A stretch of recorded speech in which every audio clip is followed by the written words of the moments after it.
Hi there, and welcome to Baseball by Design. I am Paul Caputo, sportslogos.net minor league baseball correspondent, broadcasting live, as always, from the Helmet Sunday Hall of Fame in my basement in Fort Collins, Colorado.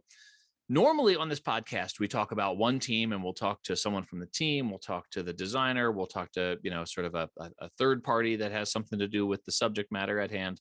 But every once in a while, I love to bring on a designer to just talk about the field of graphic design, the work that they've done in minor league baseball in particular. And so with that in mind, I'm very happy to be joined today by Skye Dillon, who is the founder of Skye Design Studios, who you will know from teams like the Ashboro ZooKeepers, the Staten Island Ferry Hawks, and the Tri-Cities Chili Peppers. So Skye, thank you so much for being here. My pleasure, Paul. Thanks for having me.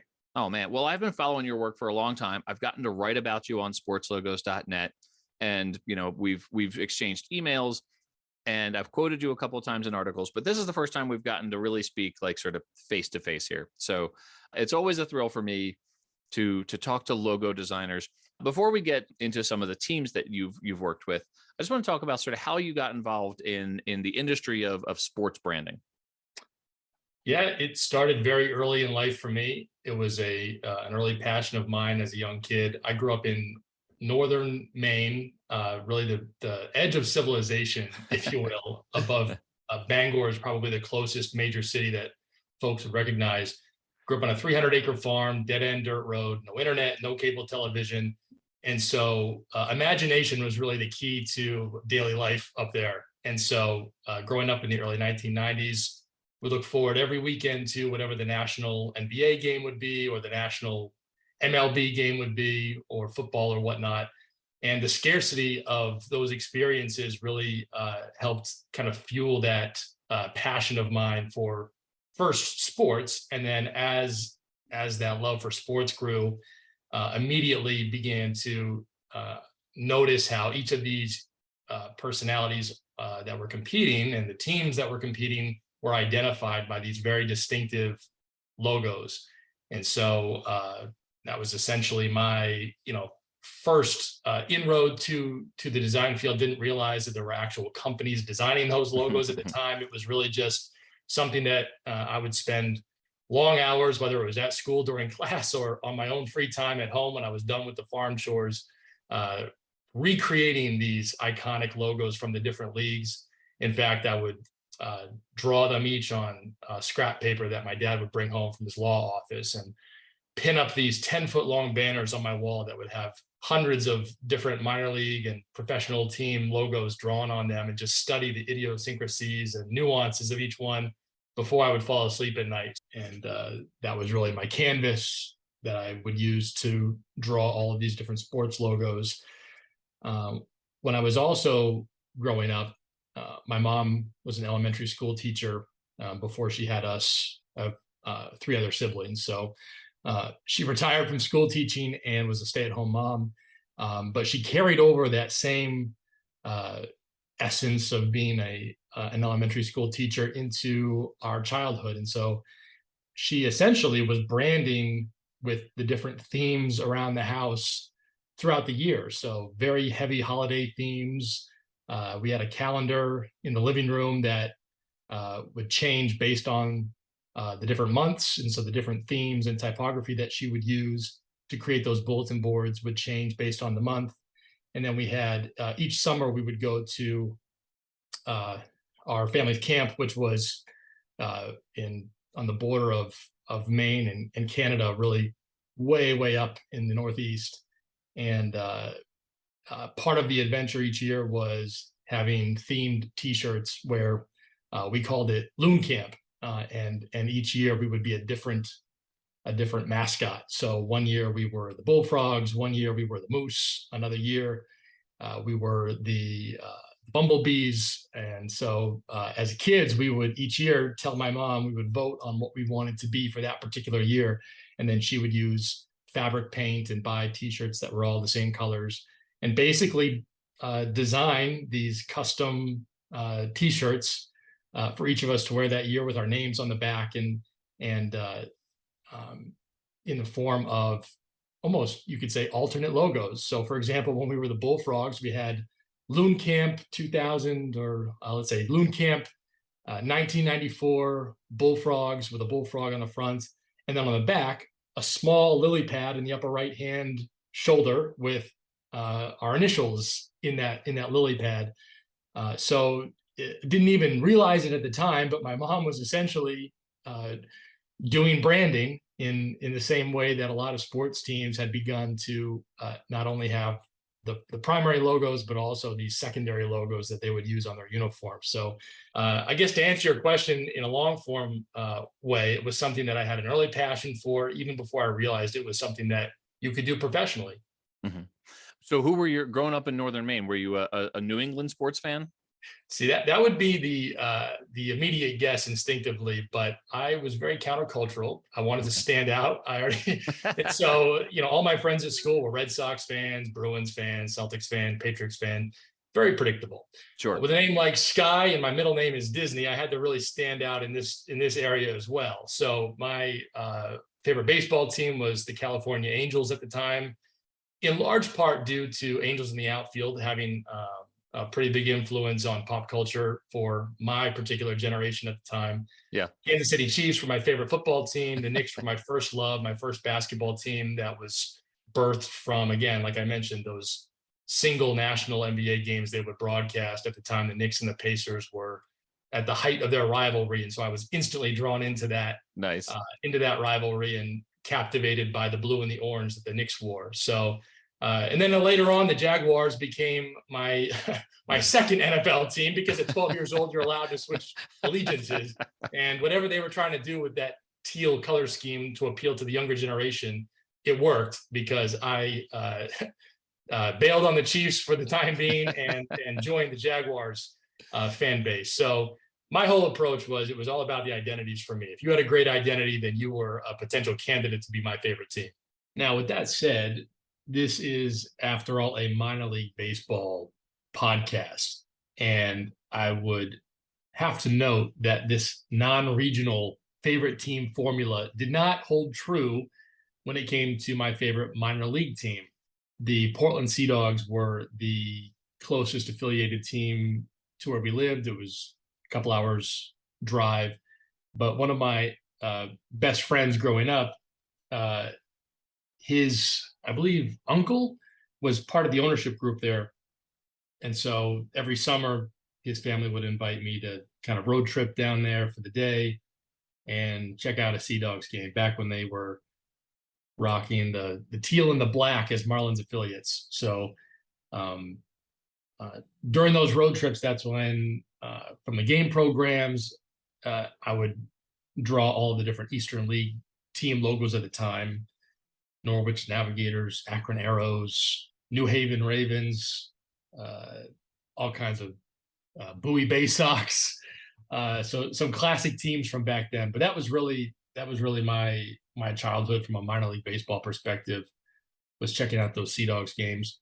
And there was a period of time where we briefly had a relatively local team about 30 minutes from where I lived, the Bangor Blue Hawks, which were, I believe, a Can-Am League team at the time. They, again, very short stint before they eventually moved, I think, to Canada, and changed their name altogether. But so the Bangor Blue Hawks and the Portland Sea Dogs, those were my minor league teams growing up that, again, broke that non-regional favorite team formula. Were there other brands from your childhood that stood out, not necessarily as favorite teams, but just brands that you remember being, sort of striking or that you noted? Well, an interesting story for you. The Minnesota Wild had always been, that was really when I was maturing more as a designer at the time. I want to say that was the early 2000s, late 90s. I would have been a teenager. And I just loved the clever integration of that wilderness scene within that bear head silhouette. I just thought it was a very unique way to display a team name. And so that was always a logo that stood out to me in that sense, that elevated it to a place where it was still cool, but it had that classic, clever feel to it. And kind of a fun side note on that, at the time, I was just getting my feet wet with beginning my own business at 12 years old. And so for an 8th grade independent study project, I reached out to the Los Angeles Clippers, because when I was assessing all the professional team logos, theirs stood out to me as the one that needed the most help. And so I sent a letter to Elgin Baylor, who was the GM at the time, and had a whole set of designs that I was proposing, and basically explained to him how I thought this would increase their revenue, sales, and their fan engagement. Needless to say, I got a thanks but no thanks, but it definitely showed me that the world is a lot smaller than I had originally envisioned it. It's really one phone call away. You could connect with these teams. And so that following summer is when the Minnesota Wild had announced their name. And so I thought, this is my opportunity to do an NHL team logo at 13 years old. Yeah. So I reached out to them with a series of designs that, looking back, I'm very glad that they did not go that route and they went the route that they did. So that was a good lesson in letting the seasoned designers take care of those higher profile projects while still honing my skills and preparing for whenever I would have that opportunity later on. Well, and I know that you've done a lot of work with colleges and universities. This is a podcast about minor league baseball. We've already mentioned the Chili Peppers and the Ferry Hawks and the Zookeepers. There are, other teams that you've worked with. One of the ones that I really just absolutely love, that's been a favorite of mine for a long time, that I think that you did in 2015, is the New Britain Bees. And, and that was one of my early articles that I did with sportslogos.net, actually, was just sort of a short, hey, this, the Rock Cats left, they're going to be this weird team called the Yard Goats in Hartford, right? And so now there's a new team that's come into New Britain, Connecticut, and it's called the Bees. Can you tell me how you got involved in that project and sort of what your thinking was? And one of the things that I sort of note about this is the character is just adorable, right? Like the little bee guy is completely adorable. And I know that there were some other Bees teams already, right? Like you had the Burlington Bees and you had the Salt Lake Bees. And so there are already Bees in minor league baseball at this time. And then New Britain is coming in with another Bees identity. So what did you do to set it apart from those two? And, how did you get involved in that project? Yeah, it's a great question, especially noting those other Bee identities. We came into this project, we were hired by Frank Bolton and Mike Pfaff, who were leading the ownership for that particular franchise. And so the name was already decided. They their city motto was centered around this idea of a beehive. And so New Britain Bees, from their perspective, was a no-brainer for the name. And so that was what we were presented with as far as a creative brief: build an identity around the name Bees. And from our perspective, certainly we brought to the table, somehow this has to stand out from those other Bee identities. And so we really leaned into the culture of the town, which they had this moniker as being the hardware city, based on a lot of tooling companies and hardware companies that were based out of New Britain still to this day. And so we wanted this identity really to have this fine balance between kind of a hard-hitting hardware city, chiseled metal feel to some of the typography, balanced with this fun-loving character that would appeal to families and children and kind of this more youthful demographics. Sure. In Burlington and Salt Lake, the bee connection, the hive connection is, relates to the Mormon church. Whereas in New Britain, that's not the case. It's just their motto, the city motto is something like, as busy as a beehive or something like that. And so, there is a sort of different reasoning behind why they're the Bees than in Burlington and Salt Lake City. But that sort of juxtaposition of the hardware-esque type, the sort of gritty hardware style type, industry related, and then this really cute little guy playing baseball, this little baseball guy playing baseball. That's long been one of my favorite brands. How thoroughly entrenched in minor league baseball branding were you when you did that one? How many others had you done previous to that? So we had done a couple of other teams. We did one at the time, only one other. We'd done the Bluefish in the Atlantic League at the time. They had a long identity since their inception in the late 90s, and they were looking to introduce an alternate identity to kind of stimulate some fan engagement. And so we built this new identity around the concept of calling them Magic City in reference to P.T. Barnum, his home being in Bridgeport. His museum is right there in Bridgeport, the greatest show on earth with his traveling circus. A lot of those lined up well with the essence of minor league baseball. And so we really had a blast creating this alternate identity with their same colors and fish theme, but through the lens of this, alternate logo with the globe globe of the world with a star on Bridgeport, just like he had his greatest show on earth with that globe. And a variety of other marks that played into the key lights of a circus marquee, et cetera. So we had done that work for them. We did a variety of all-star game logos for different minor leagues. And the majority of our work up until that point had been with the Coastal Plain League, which is where I got a lot of early projects when I was in college and just out of school, working on teams like the Wilson Tobbs, the Florence Red Wolves, Holly Springs Salamanders, and a variety of all-star game and event identities for them, such as the Pettit Cup along the way. So to that point, those were the projects I worked on in baseball. I got away from a little bit. I started, I got all excited and delved right into talking about some of the teams that you've been working on. I meant to ask you about Skye Design Studios and when you founded that. I mean, we got up to when you were about 13, right. Designing logos for the Minnesota Wild. But then, there's somewhere between designing logos for the Minnesota Wild at age 13 and the logos we just talked about. You founded Skye Design Studios. When did that happen? So my freshman year of college was 2004. In my dorm room at Campbell University, fighting camels. I needed a way to pay my way through school, and I was also very ambitious. I already knew what I wanted to pursue as a career path. As I noted, 6 years old, I already had a good idea. This is what I wanted to do.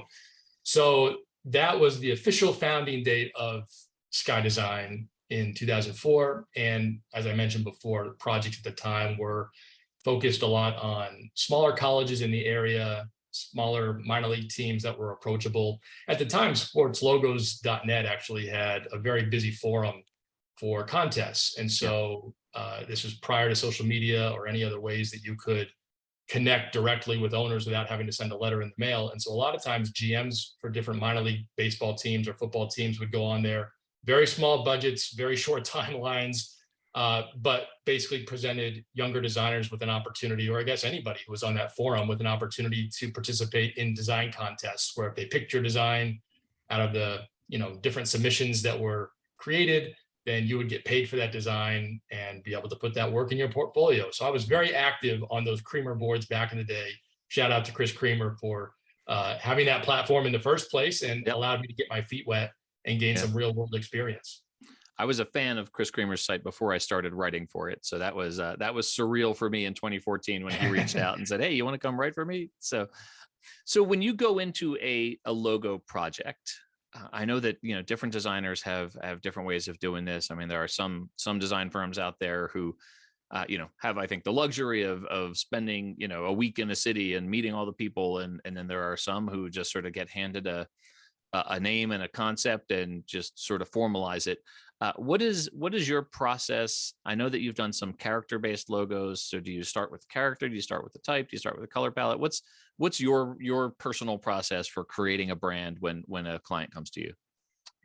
Well, before any of those visuals even take place, it starts with understanding the client, understanding their story. So we have a 3-step process, probably very similar to a lot of other agencies. It's not really about those steps as much as it is about the imagination that is engaged throughout those steps to really think of what those ideal solutions are. So we start out with a discover phase where spend time conversing with the client, typically traveling to meet with them in person, get to know kind of their town, get a feel for the vibe there, and really learn about their history and what they're trying to achieve with the project. And then once we go through that step, we move into the define phase, which is where we will come back with a list of recommendations and key findings, basically saying back to them what they said to us, but in a much more strategic format, make sure that we're all aligned in our creative thinking. And at the conclusion of that define phase, we will present what we call brand positioning strategies. Essentially, what are the big ideas that we can explore in the design phase? So any particular team, if they already have a nickname set, there could be perhaps 3 different distinct approaches that we can take for how that character or team name comes to life. And so those are represented through these mood boards in the define phase, that once the client signs off on that, then we essentially have the green light to move full bore into putting pencil to paper. I'm very old school. We start with all pencil sketches to begin, typically looking at what the primary mark would look like, since that contains type, it contains the character, and is the most efficient way to really get a feel for how each of those different ideas could really come to life and help an owner who, many owners are very creative, many may not be. And so it helps to be able to envision that concept in a more complete format as far as that lockup primary mark. And then from there, after they review those initial marks, typically there's a couple of contenders that rise to the surface, and the process just kind of builds momentum from there based on what they're drawn to. Like I said, it all sort of feels like magic to me. So it's, that's what I love. Well, it's, I mean, the idea of being able to take, I mean, at the end of the day, the discover phase typically lasts many days. You're taking notes that are many pages long. You have input from all these different folks and stakeholders that are all different ages and backgrounds, and they all bring all these different experiences to the table. And somehow you have to take all that information and content and visual inspiration and distill it into this singular icon or a singular mark. So there is in essence, there is an element of magic involved with being able to do that. Do you find that you have to educate clients a certain amount in scaling back their expectations of how much you can include in one logo? Most definitely. Like I said, I mean, we've been doing this almost 20 years or so now, if you want to, use kind of a round number. So during that span, we've interacted, not that we've seen it all, but seen a lot and a lot of different owners, a lot of different GMs, a lot of different athletic directors that may have their own, it's a very subjective field, obviously. But there are certain design principles that really ground the foundation of whatever we're building. At the end of the day, it has to be legible. It has to work well at small sizes as well as large sizes. There's some basic fundamentals involved with the craft. And so I'd say a handful of times, I think the more that the design industry has grown, and this has become more of a mainstream field for the masses, if you will, to be able to interact with case studies and designers and different agencies, I think it's become much more understood on a broad level how the most succinct logos are the most effective. But inevitably, you will have certain clients where it's important to educate them. And the best way that I've found to do this is by using visual examples of other teams. And so whether it's teams we've done or other classic marks that may exist that really illustrate the point of why simplicity is key, or whatever, color count or thread count, other things like that could play a role. Sure.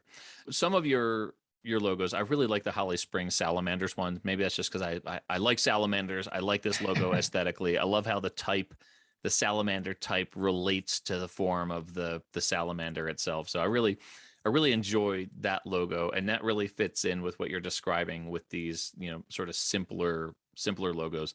Certainly the New Britain Bees does. Some of your more recent ones have been a little bit more detailed, certainly with the Ferry Hawks and the ZooKeepers in particular. With the ZooKeepers, who play in Ashboro, their brand is based on the fact that they've got a very significant zoo right there in town that's the main tourist attraction. The Ferry Hawks, they lost the Staten Island Yankees, and they have this sort of defiant, the Ferry Hawk character feels sort of defiant to me, right? Like, so to put it mildly, Paul. Okay, well, let's talk about the Ferry Hawks then. This was very well received when it came out. That obviously Staten Island, they sort of famously lost their affiliation with the Yankees, and then the team itself folded, and they were replaced with the Ferry Hawks, an independent professional team. And so, can you talk about sort of what you were charged with in creating this defiant hawk character, and what your thinking was going into that brand? Well, this was a fun project. We're based in northern New Jersey, right outside of Staten Island, so very familiar with the region and the area. Hadn't really spent a lot of time on Staten Island, but certainly neighbors of ours where it was easy to converse in person throughout the process and get a really good feel for what the look was that we were supposed to create here. Big shout out to Eric Shuffler, owner of the team. It was really his vision for how to conduct this particular process. A lot of staff that he hired for that club. It's all about being Staten Island based with Staten Island natives, and really be symbolic of the collective spirit of that borough. And so their approach was to do a name the team contest, engage the community.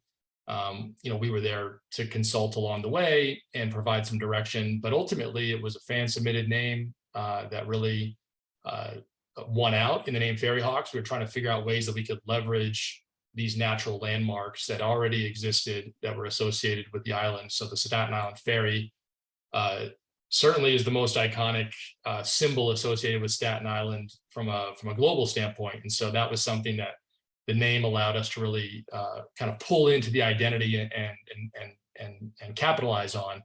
But from the very beginning, Eric and the team were very, very, very clear. This needed to be a Hawk character that wasn't messing around. This was there's almost kind of this chip on the shoulder mentality. If you're from Staten Island, they're really a lot of times overlooked within the borough system of New York City. And this underdog mentality was something we could really lean into with the character. And so that really informed the entire look and feel of the identity. It needed to be rich with Staten Island imagery, and it needed to really have this defiant underdog spirit, if you will. Backwards cap, punching home plate, bat on the shoulder, with those Staten Island symbols behind it. Absolutely, yeah.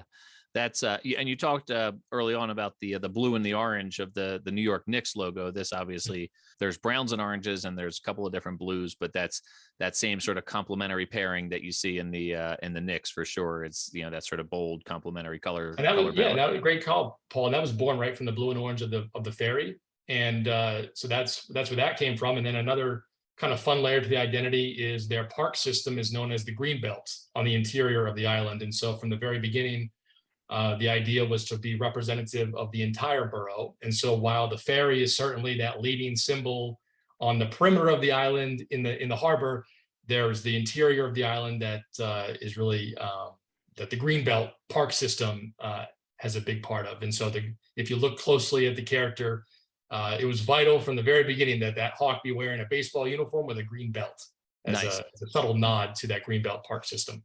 Now, when in the logo where the Hawk is hitting a ball over the ferry, sort of towards the Statue of Liberty, there's a green, sort of a greenish tint to the water there. Is that the same color as his belt? Yes, it would. Yes, believe so. Yes, we have the two blues. I guess the teal, the light blue, the orange, and then the rock gray, since the island is known as the Rock.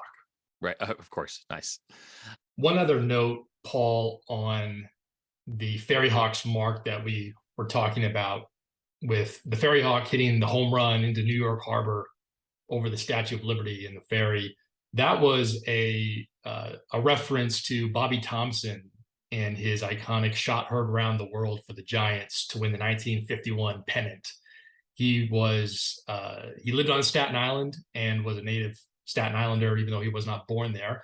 And so as baseball has such deep roots in the Northeast and the New York area, that was our way to pay tribute to Staten Island's baseball lore by featuring that same pose for the Ferry Hawk in a fun alternate logo. So shout out to Bobby Thompson and the shot heard around the world. All right. Well, so that's a relatively recent one that you've done. And then the ZooKeepers was another one.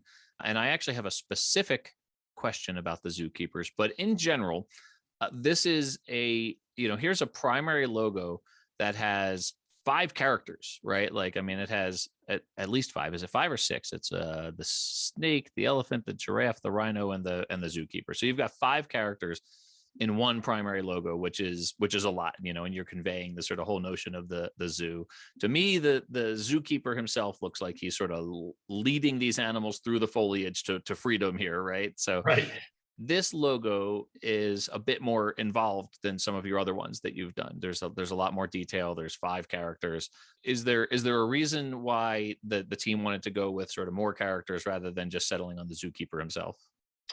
So a big part of these projects is the understanding that there is a logo system. Rarely nowadays will you ever just hang your hat on one particular mark. And so knowing that, there are typically designations within a logo system of which logos will be used on a cap, which logos will be used on a sleeve, which ones will be set aside just for merchandise and kind of a large t-shirt graphic or a billboard graphic, et cetera.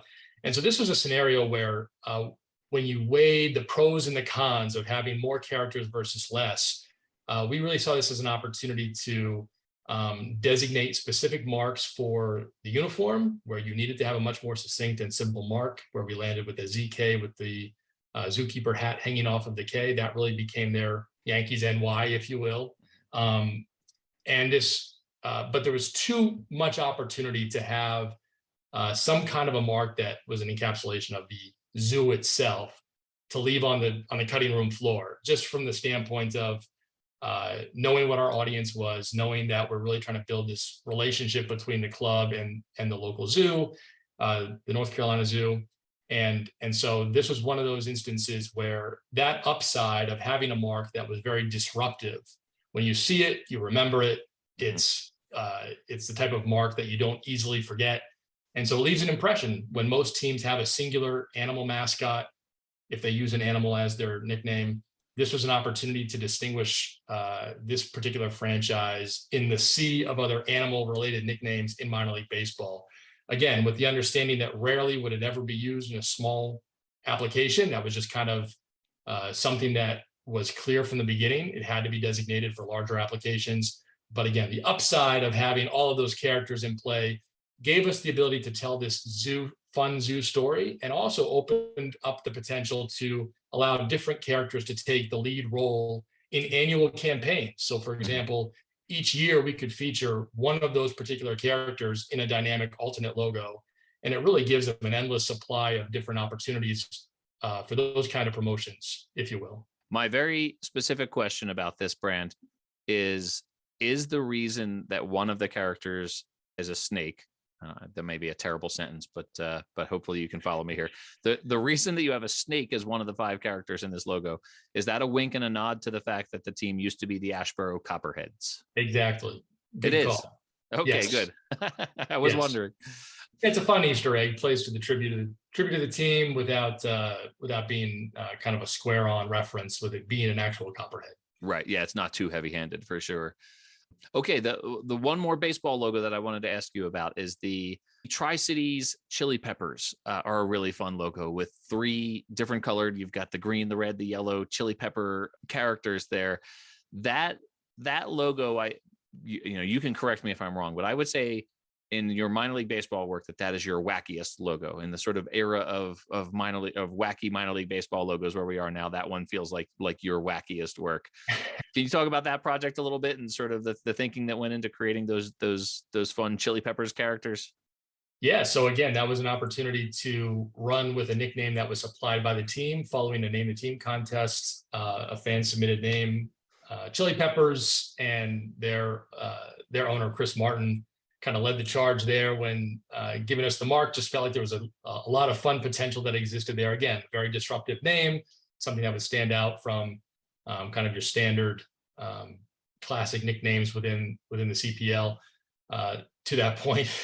And so our challenge really became, how do we take a symbol in a chili pepper that really has no direct tie-in to the Tri-Cities and make it feel like an authentic brand that those folks could really latch on to as a fan base and feel like it was their team, their identity. Mm-hmm. And so it all became, again, about what's this story that we're trying to tell. And so pretty early on, we landed on this idea of it not just being a singular chili pepper, but instead being one pepper for each of those cities. And so 3 peppers kind of came together to form this fun mark, one with a baseball, one pitching, and one kind of fielding a ground ball, if you will. So again, give them a lot of opportunities to then pull out each of those characters and use them in an isolated format for secondary marks. And again, let that red chili pepper be the lead for the brand. I have sort of a sweeping question about minor league baseball branding that I want to ask you. But before we do, I wanted to ask you about one of my favorite logos that you've done outside the realm of minor league baseball branding, which is the UC Santa Cruz Banana Slugs.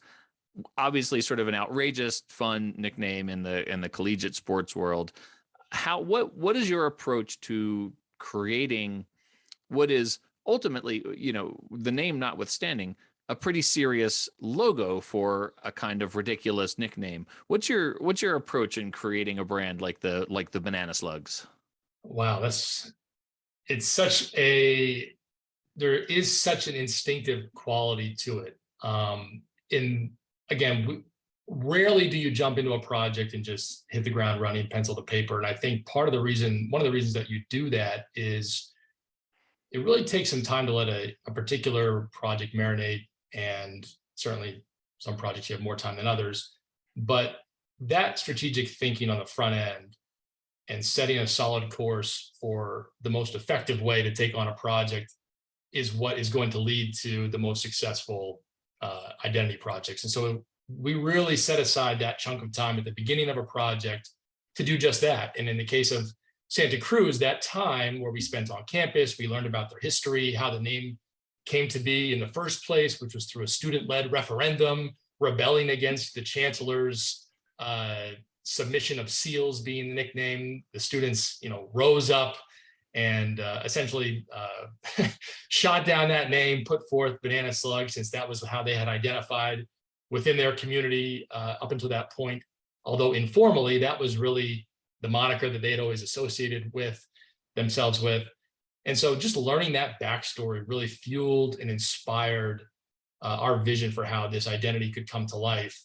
And kind of this, again, fine balance between an athletic and recreation department that wants to be taken seriously and attracts student athletes that are competing at the highest level of Division III, contrasted with, a broader pop culture standing that the nickname has when you think about Pulp Fiction with John Travolta and Samuel L. Jackson. That's how a lot of the rest of the world sees the nickname Banana Slug. So there's kind of this fine line between the balance of athletic poise and kind of the stoic nature and bold fierceness with, it's got to feel fun. It's got to have kind of this whimsical nature to it with a name like that.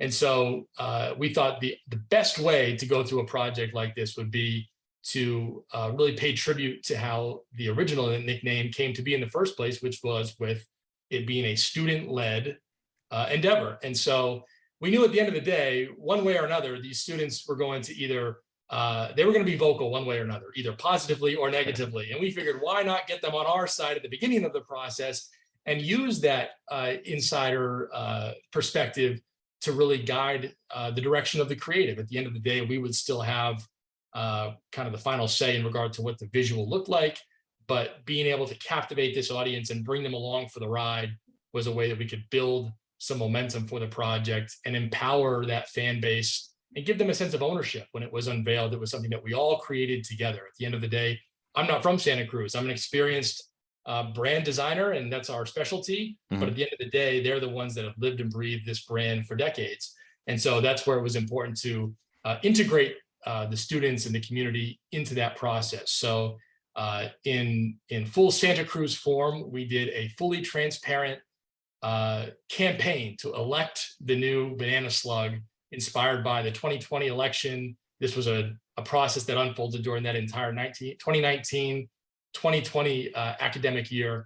And basically each week would put out different polls showing different designs that all factored in fan input. We would have areas where we would quote different submissions that the student athletes and the students gave us. And that was all public. It was all fully out there and allowed for them. Part of their objectives in the process was to build brand awareness nationally. Yeah. And so this was, again, strategically done, where a public process was a way to achieve just that. And so it really was this beautiful synergy between letting those student athletes and community weigh in, our creative influence and expertise, balanced with kind of the internal athletic and recreation department's desire to have this fierce slug that still leaned into that very fun nickname. Well, I like I said, this is a podcast about minor league baseball, but I had to ask about the Banana Slugs because it's such a classic nickname, and that, that logo turned out really great. And it's my daughter, at the time of this recording, I'm a week away from driving my daughter to Gonzaga for her freshman year. Excellent. And she's, so they all just graduated high school, and she's got friends going to UC Santa Cruz. And so I'm just like, pick me up a Banana Slugs t-shirt. Right? So, all right. So my sort of last question for you regarding your work in minor league baseball is, you've been doing this for 20 years. The landscape, the minor league baseball logo branding landscape has changed quite a bit in that 20 years. in particular, there are a lot more sort of collegiate summer level teams doing high end design work, high end logo work that, I know that you've been involved with. That was not the case 20 years ago. A lot of independent teams are hiring high end firms like Skye Design to create brands. But then also just in general, regardless of the level of minor league baseball that you're talking about, the logos have gotten more outrageous, more striking, more trying to carve out their own little niche in, this increasingly wacky landscape. How has your approach to creating these brands and working with teams changed over the years because of that, or has it? So I guess this question kind of delves into our kind of the 30,000 foot level from design in general, because when I set out to do this, it was never to focus specifically on baseball or specifically on minor league baseball. My vision all along was to build a company one day that would be a leading agency in the sports branding landscape, and working on everything. I think part of the credibility of being a leader in an industry is having clients in every category of that industry. So everything from international projects with soccer to professional teams and leagues and minor league teams, leagues, collegiate space, et cetera. It was all vital to be able to position ourselves in a way that it didn't matter the project. Our style would adapt to whatever the proper solution was for any particular client. So for example, we do a lot of work with Major League Baseball, where it's a much more refined look and feel, obviously a much more major league approach, which is a heavy contrast to the minor league look. And to kind of circle back on your question, I think that's the biggest thing that I picked up on early on in my career, was this contrast, where it's not about your personal style being used on, no matter the client. It's more about adapting to whatever that particular category of the industry is. What's the particular motif or genre or look and feel that is the most successful, that's going to lead to the best results for that particular client. And the best designers have that dynamic ability to truly be flexible to fit any one of those looks. And so with minor league baseball, I think just with my background, having been a student of the game, if you will, from the very beginning, I was exposed to any logo I could look up, get my hands on, learn about. And so I had been very familiar with all of the different styles of marks throughout the history of sports in general. And so it became, I guess it was a much easier transition when it came time to be kind of the person in the professional seat, so to speak, and take off that hat as a fan, and really learn how to create those marks that fit the particular genre and what that genre called for. In the case of minor league baseball, being very fun, over the top, and family friendly, which shout out to Clark Eckhoff and Jesse Boulder, who were the first two GMs and owners that hired me when I was on the Creamer boards. Did the Wisconsin Woodchucks at the time, and the Springfield Sliders. Those were my first two teams. Nice. And I got a very early education as far as how minor league baseball works. Even those were collegiate summer league teams, technically not affiliated clubs. These were experienced owners and GMs within the baseball industry. And so I got an early lesson from them as to the reasons why this is the look that has really taken off in recent years within minor league baseball. And maybe that's why this recent trend in the last decade or so of what you would say are wacky minor league team names and logos hasn't fazed me as much. As my favorite team growing up was named the Sea Dogs, and it was a logo, same one they have today, just recolored, but basically half dog, half seal, a dog with flippers. So that was my favorite team. So I was already kind of in that place of these hybrid nicknames, if you will. But it's funny, at the time too, there was, I forget where I even found it. It had to have been the local library. It's probably 11 or 12 at the time, mid to late 90s. And this book called the Sports Logo Encyclopedia. It's probably an inch or two thick, just this massive book that was essentially a directory of every sports logo at all levels in professional and minor league sports in North America. So you had a lot of Canadian teams, a lot of American teams in all of these, from the major leagues all the way down to some of these very, very obscure roller hockey leagues and arena football leagues, et cetera. So just studying every single mark that you had in there, there was some pretty wacky stuff. So wacky names and a lot of kind of off the wall ideas and looks that nowadays are just starting to emerge on a broader level on some of these higher profile minor league teams. But at the time, I think I was just so hungry to pursue all of any sports logo related material I could get my hands on, that at an early age I was exposed to a lot of those very untraditional nicknames and looks that some of these other minor league teams and other sports were using. And even at the time, minor league baseball, you had the Everett Aqua Sox, the Lansing Lugnuts, the Montgomery Biscuits. There was plenty of other teams that were already doing some pretty unorthodox branding, if you will. So I guess I was so close to it that by the time it became more of a mainstream phenomenon, it was already something I had grown accustomed to within that space. I wanted to mention, I talked to Dan Simon quite a bit because, he's been on the podcast before, and he created the logo for my podcast. And he did when the Woodchucks rebranded, he was very particular to say on a number of occasions how, he really enjoyed the logo that was being replaced. He really liked it. He said, this was, this is a good logo. And he says, we're updating it in certain ways, but it was a good logo that Skye Dillon created. So he said that a handful of times when I talked to him about that logo. I appreciate that. Part of my journey when I was younger was I had to, part of my requirement for graphic design as a major was to have an internship during my junior year. Mm-hmm. And so for that year, I had obviously to that point studied all the different agencies and companies and independent designers that worked in this field. And that was my chance to write each of them a letter to say, hey, can I intern with you? And so that was my first engagement with Dan, with the guys at Brandiose, with Todd Radom, with Fan Brands, Joe Bosack, like the whole crew. And so I would consider all of them contemporaries and colleagues and friends, as when these teams evolve and change identities, it's not necessarily an indictment on the previous identity by any means. A lot of times it's new ownership looking to put a fresh stamp on whatever they're doing.